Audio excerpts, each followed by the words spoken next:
Hello everyone, my name is Karan Mashru. Welcome to this video. And इस video से हम start करने वाले हैं रिलेशनल अलजेब्रा के गेट के 2007 से लेकर 2024 तक के previous year questions. Okay, this is part 1 of it. First of all, let's start with this question. The following relation records the age of 500 employees of a company where employee number indicating the employee number is the key.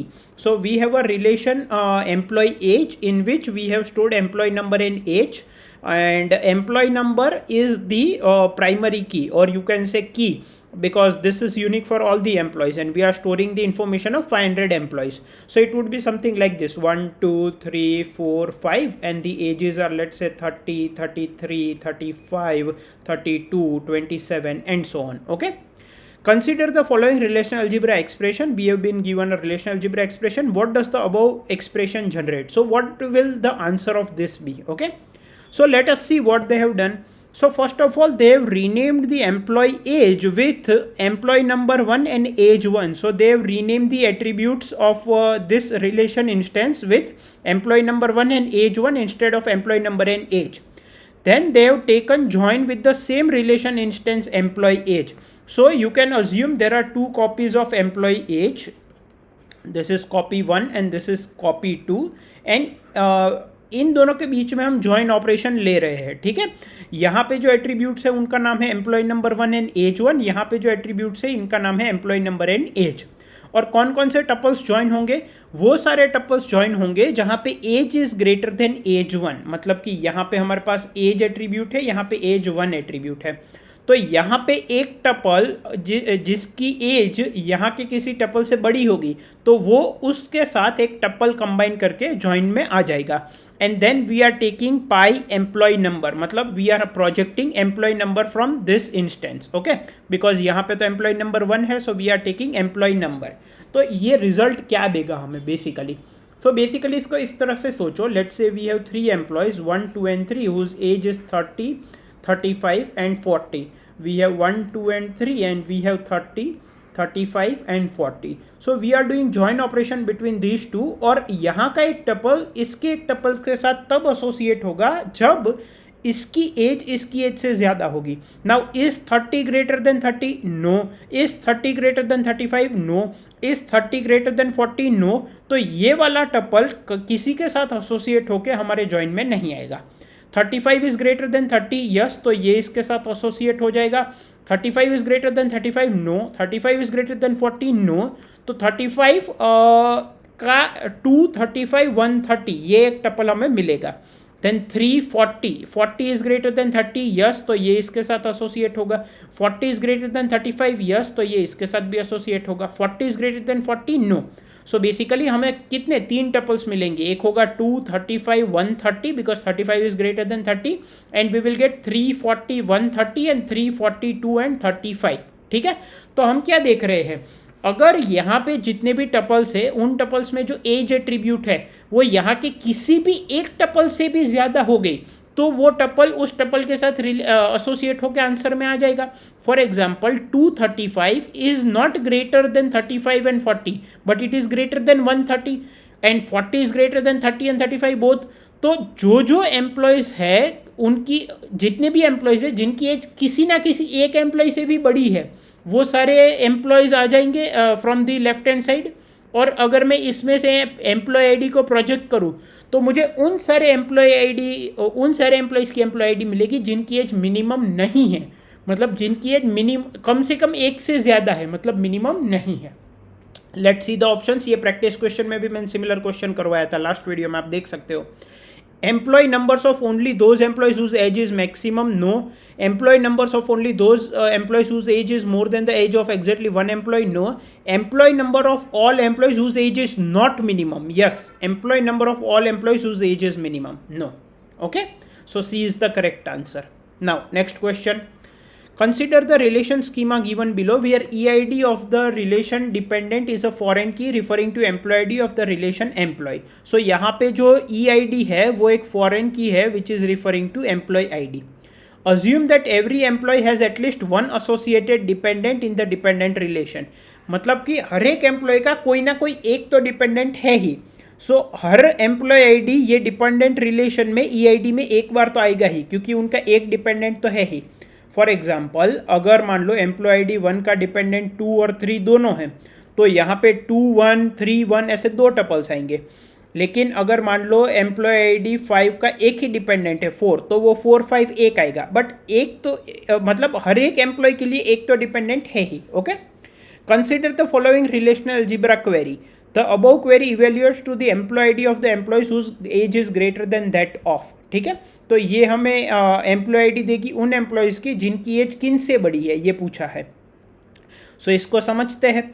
यहाँ पे इन्होंने क्या किया है, employ relation, और देखो यहाँ पे 2 पार्ट्स है। ठीक है, इस पार्ट में तो क्लियरली पता चल रहा है उन्होंने जितनी भी पॉसिबल एम्प्लॉय आईडी है सबको प्रोजेक्ट किया है। ठीक है, अब यहाँ पे इन्होंने क्या किया है, एम्प्लॉय आईडी को प्रोजेक्ट किया है लेकिन अंदर एक जॉइन लिया है, तो जॉइन को समझना पड़ेगा।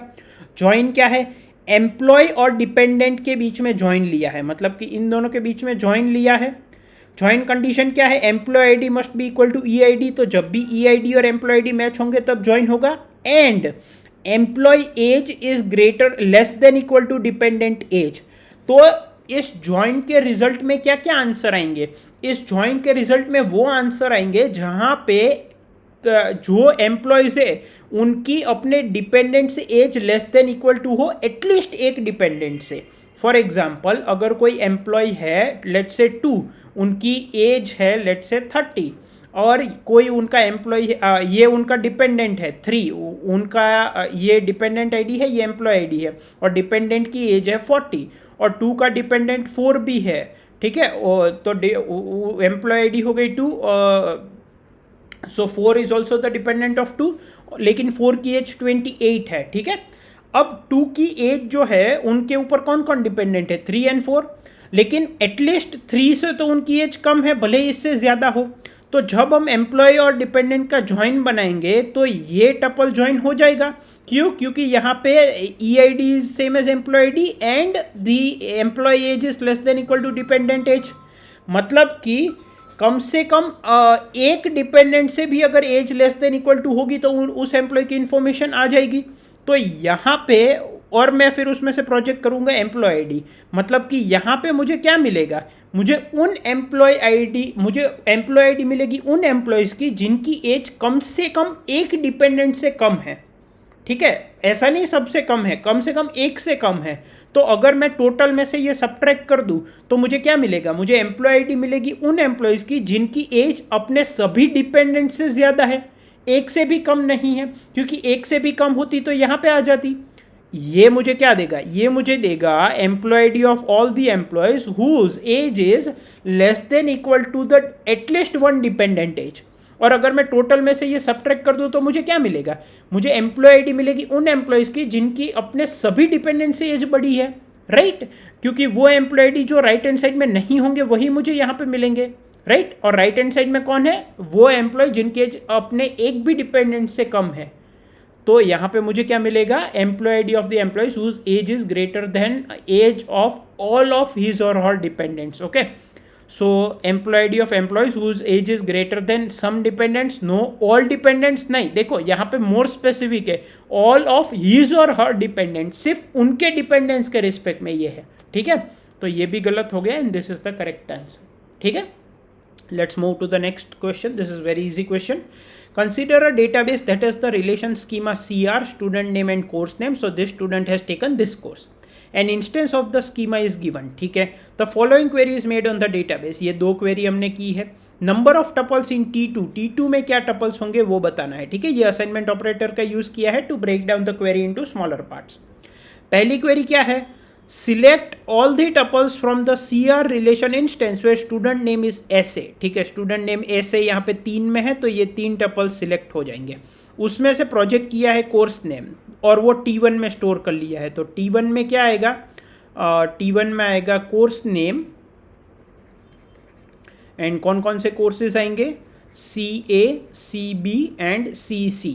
नाउ T2 में हमने लिखा है CR डिवाइड T1। ओके, सो CR में क्या है, student name and course name, and T1 में क्या है, कोर्स नेम। तो डिवीजन ऑपरेटर में मैंने बहुत डिटेल में ये चीज़ डिस्कस किया, I am not going in detail right now. आप डिवीजन ऑपरेटर वाला वीडियो देख लीजिए।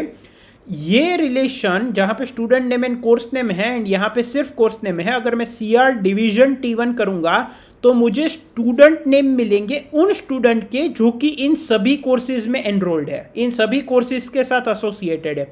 तो ऐसे तो CA CB CC तीनों के साथ एसोसिएटेड है, तो ऐसे मुझे मिलेगा T2 में, एक तो ऐसे मिलेगा, ठीक है।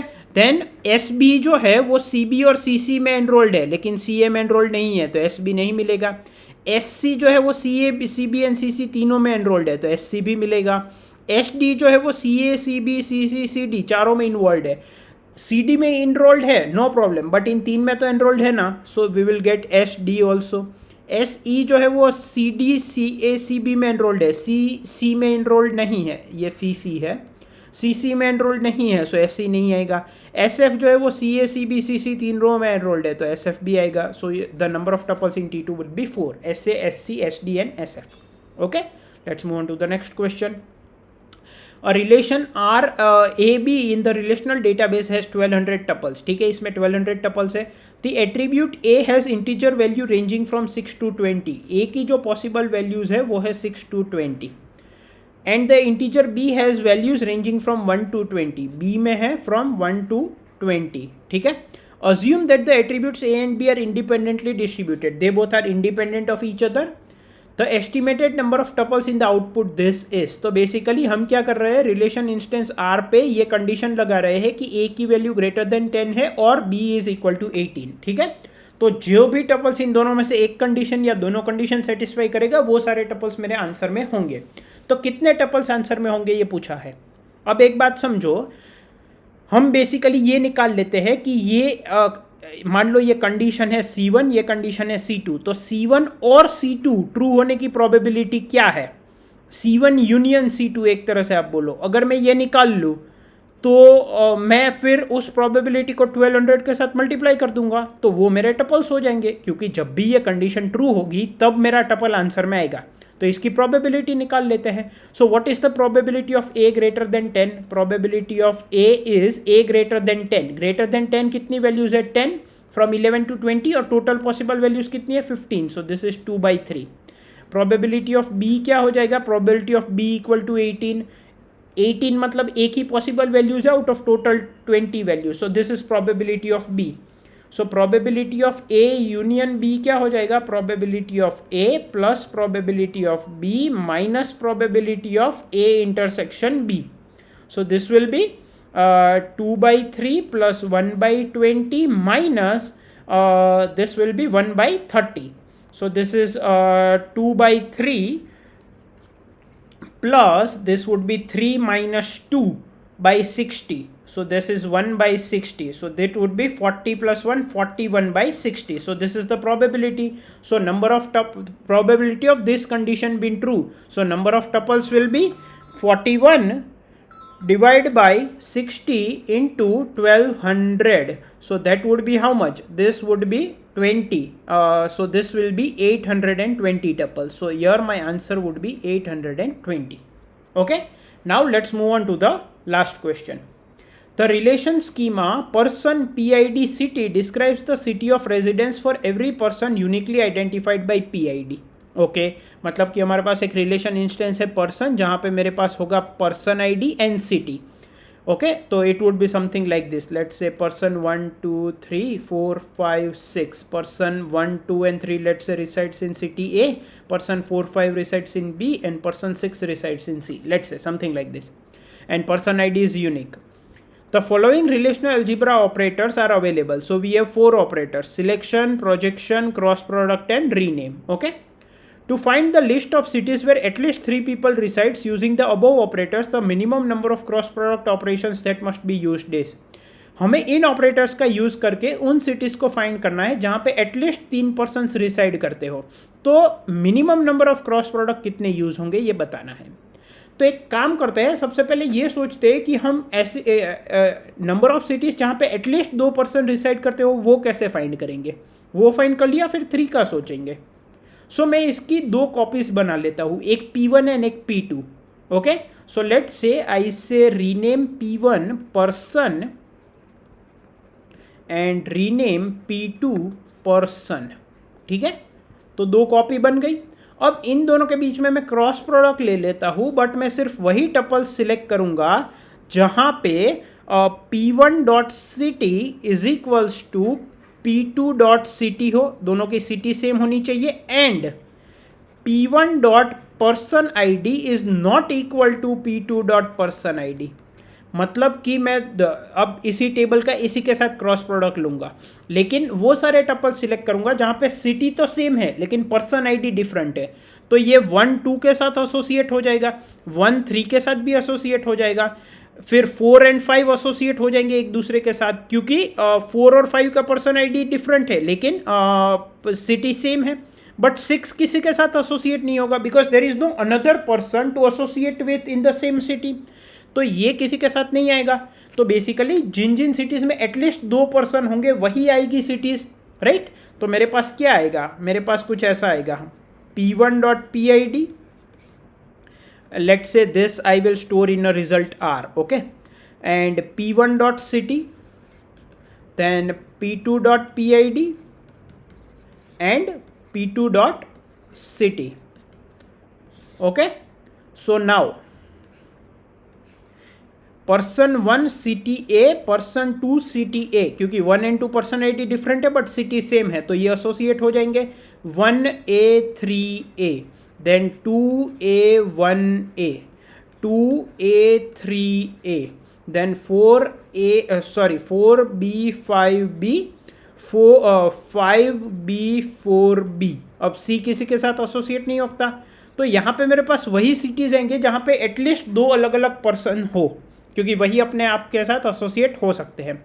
अब ये जो रिलेशन आर मुझे मिला है एज अ रिजल्ट, इसको मैं वापस क्रॉस प्रोडक्ट करूंगा पर्सन के साथ, एंड मैं उन टपल्स को सिलेक्ट करूंगा जहां पे आर डॉट p1.city और p2.city तो सेम ही है, आर डॉट जो भी रिलेशन आर है, ठीक है, मतलब कि उसमें मैं एट्रीब्यूट नेम क्या होगा, p1.pid, p1.city, p2.pid and p2.city। तो p1.city is equals to person.city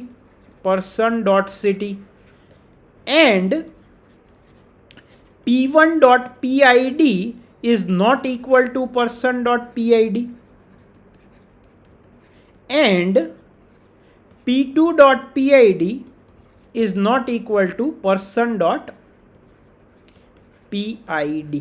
ठीक है, तो क्या होगा, इस रिलेशन इंस्टेंस का मैंने किसके साथ क्रॉस प्रोडक्ट ले लिया, मैंने ले लिया pid और city के साथ, जहां पे मेरे पास था 1 2 3 4 5 6 A B एंड C, और मैंने क्या बोला कि उन टपल्स को ज्वाइन करो जहां पे सिटी नेम सेम हो लेकिन पर्सन 1 आईडी और पर्सन आईडी सेम ना हो, और पर्सन 2 पर्सन आईडी और पर्सन आईडी भी सेम ना हो।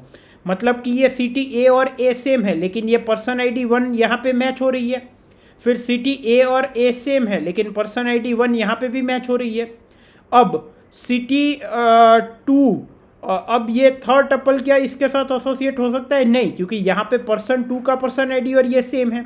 अब इस टपल पे अगर मैं देखूँ तो यहाँ पे देखो सिटी ए है, ये जो पर्सन आईडी है वो इसके बराबर भी नहीं है और इसके बराबर भी नहीं है, इसीलिए ये इसके साथ एसोसिएट होगा। Are you getting my point. तो इस रिजल्ट में कौन कौन सी सिटीज आएगी, p1.city, p2.city और सिटी फॉर्मेट में वही सिटीज आएगी जिनके पास एटलीस्ट 3 यूनिक पर्सन आईडीज होंगी। Are you getting my point. अब ये जो बी वाली सिटी है, अब ये ना तो इसके साथ एसोसिएट हो सकता है क्योंकि ये 4 और 4 सेम है, ना तो ये यहाँ पे या यहाँ पे एसोसिएट हो सकता है क्योंकि अगेन 4 या 5 कोई ना कोई तो मैच कर ही जाएगा। तो यहाँ पे जो टपल है उसमें दोनों पर्सन आईडी यूनिक है, इसमें इस टपल को मुझे यहाँ किसी टपल के साथ एसोसिएट करना है सच दैट वो पर्सन आईडी इन दोनों में से कोई ना हो। तो टोटल 3 यूनिक पर्सन आईडीज होनी चाहिए तभी मुझे मिलेगा, और ये जो रिलेशन मुझे मिलेगा इसमें मैं प्रोजेक्ट कर लूँगा सिटी, मतलब कि वो सिटीज़ जहाँ पे एटलीस्ट 3 यूनिक पर्सन आईडी मुझे मिलेगी। तो कितने क्रॉस प्रोडक्ट लगे, एक यहाँ पे हमने लिया था और एक यहाँ पे लिया था, तो 2 क्रॉस प्रोडक्ट लगेंगे। So the minimum number of cross product is 2।